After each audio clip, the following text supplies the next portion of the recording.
In our presentation, Rebellious, Cracklings and Sparklings, Creating Conditions for Sympoetic Research in Education, we discuss a research project called Get Up and Move, which was undertaken by academics and doctoral students at the University of Bath.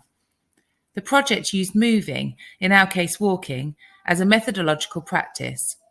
Due to the pandemic, we talked online but walked together apart. Our project was framed by collective biography and was inspired by the work of Gannon and Davies, which focuses on the collaborative production of written memories and a collective rethinking and rewriting of their meanings. It's a feminist method for moving beyond the individual towards a practice of co- or post-authorship. Over the past year, we talked, walked, wrote, crafted, made, and thought together about walking as a methodology. Sharing some of our work for the first time, our presentation begins with Eliane sharing a reworking of several writings about our walks and explains the context in which our project was undertaken. Leave through the front door with no agenda. The noise of machinery was deafening. I almost changed my mind and retreated into the quiet and warmth of my home. This was not a walk of my own choosing, after all.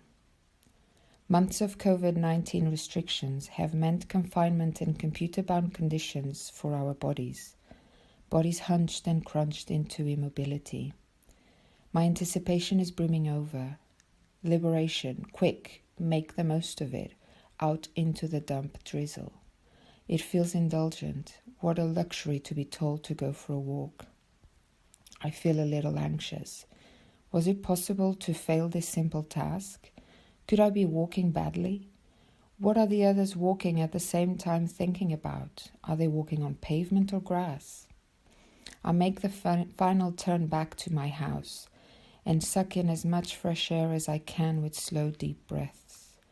Back in the office, I hear the satisfying clicks as I stretch my feet out under my desk and log back into our online call.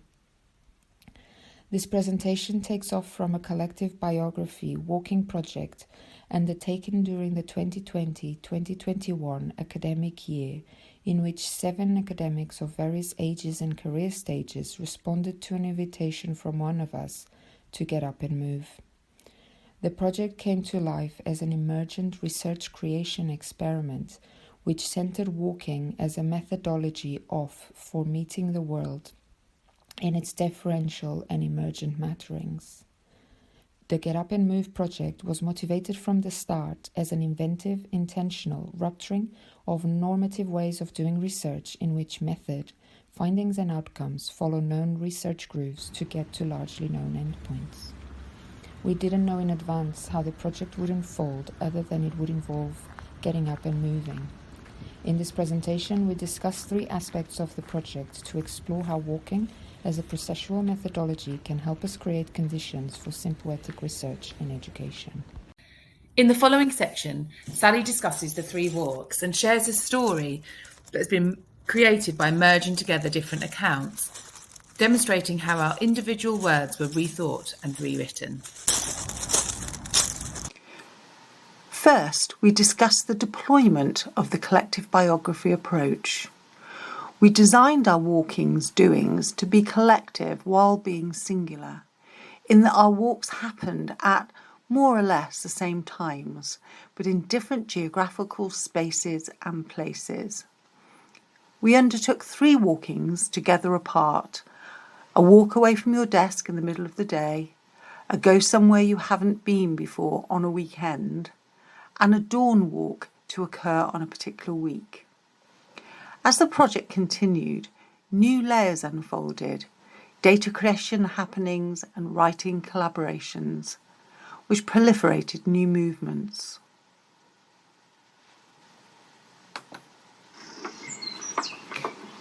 Walk 1. This is the usual lunchtime walk with Frankie, my small terrier, a Jack Russell Patterdale cross, 2 individually fiery breeds which when mixed are incendiary. We have routine shouting matches with a local young husky. Frankie thinks it's great fun and swaggers away. I drag him on with a secret smile.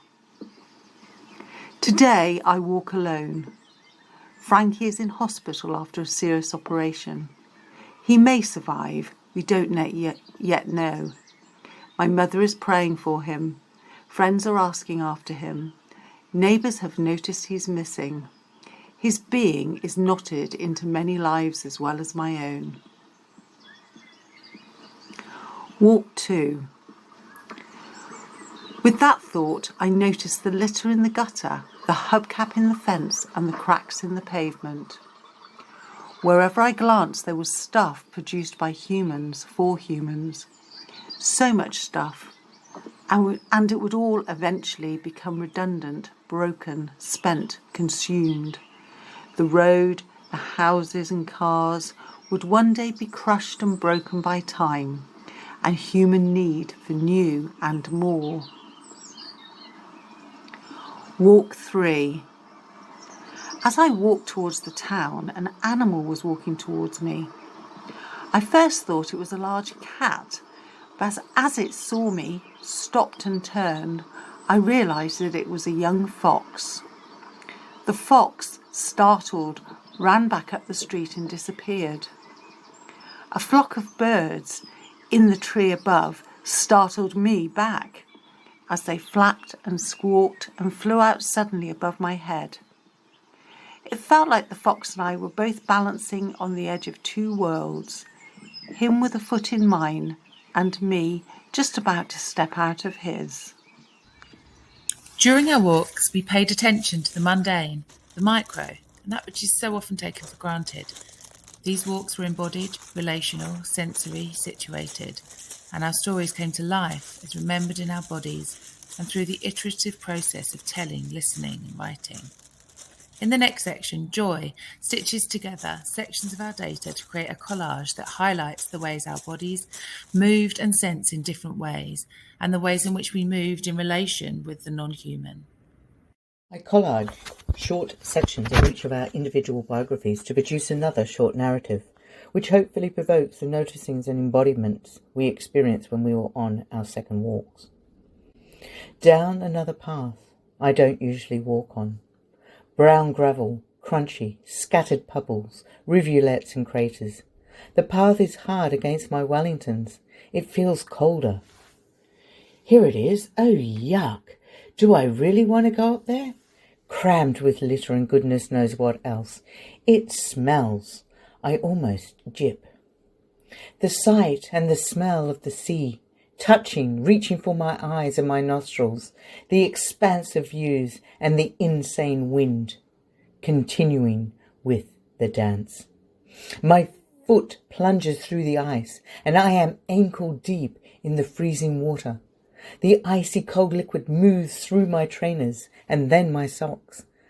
I continue cracking, plunging, submerging, slipping with every step.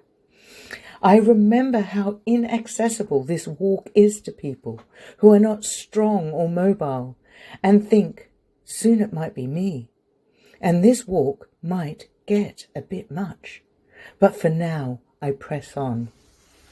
My body moves quicker now as the cold comes out of the rain. I look for one back lane, then another. Ginnels, we call them in the north, connecting passages, black holes for time shifts, cut-throughs to take me back down to the river and then home. It's not just my teeth.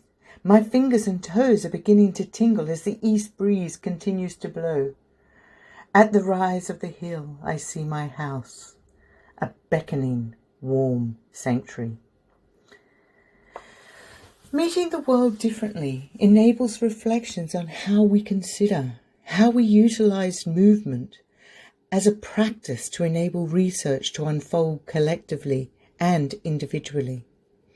As we moved, we noticed, we smelt, we heard, we felt, we tasted, we touched in an embodied experience of meeting the world differently.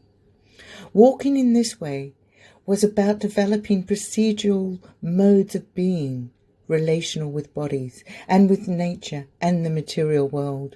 In these movements, the textures, resonances and micro moments came to matter in all their distinct particularities. Research became a rebellious intent to notice as a means to produce knowledge differently. Knowledge flowed across the group, materialising in moments of resonance and laughter. Here, Elizabeth shares the rethinkings and reworkings that emerged during our first pass at the data and our data experimentations. We start our walks together alone, a Microsoft team of 7, supervisors, students, professionals, colleagues, friends. We walk together apart into the not yet known. I don't get far with my walk. The huge trees are damp, bare and barren, no leaves, but not barren, a home, mushrooms, squirrels, mosses, lichens, birds. I look up, down, around. I feel the wet, smooth trunk smelling its earthy, dank scent. I don't get far with my walk. I think with the trees, twisted bark, knots and burls, gnarled protrusions, like research, slow, punctuated with knotty problems, new directions, twists and turns. Walking, like research, stop-start, dead ends, stuck in the mud, getting lost, entangled, new views and ways. I don't get far with my walk, but further with my thoughts. Back inside 7 bodiless heads, talking, smiling, frowning, nodding, sharing, on 7 monitors, in 7 offices in homes dotted all over a map, becoming together apart. This was an embodied experience of meeting the world differently, then more thinking and writing, sharing, reading, drawing, cutting apart, putting back together differently, a nest of sentences, a string figure of words and photos, a back and forth practice, recreating the experience of walking and lingering diffractively, sparking, seeing anew. So we ponder the happenstance, emergent and becomingness of the project as an instantiation of an imminent methodology of slow research. The project invited deliberation, possibilities for collecting data through lingering in the moment, and then, to paraphrase Haraway, for staying with the trouble that those moments and data made. The normative chronometrics of research came undone. Timescape slowed.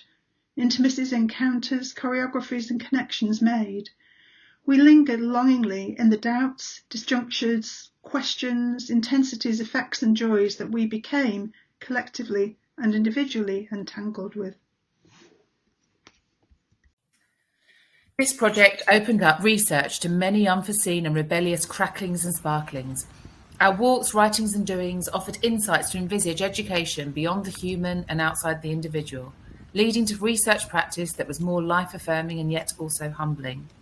In becoming we instead of I, we open the possibility of something exciting emerging, focusing on enabling resonance, trust and collaboration, moving closer to a more relational, embodied, collaborative and joyful approach in education. Such approaches are slow. They reject current fast-paced, goal-orientated neoliberal practices that tend to promote individualised competition over collaboration.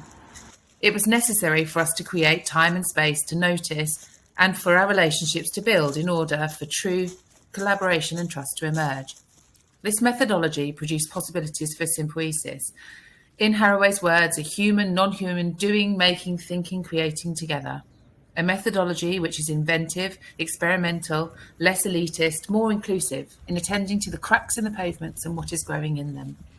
To end the presentation, we leave you with these videos of our moving feet and the sounds of our walks. We invite you to look, to listen, to notice and attend to the details that may resonate and perhaps even crackle and spark for you.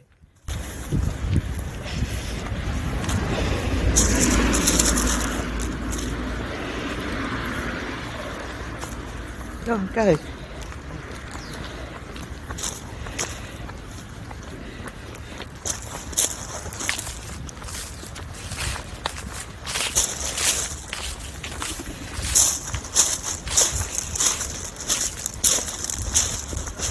Hi. Good, how are you? Hi.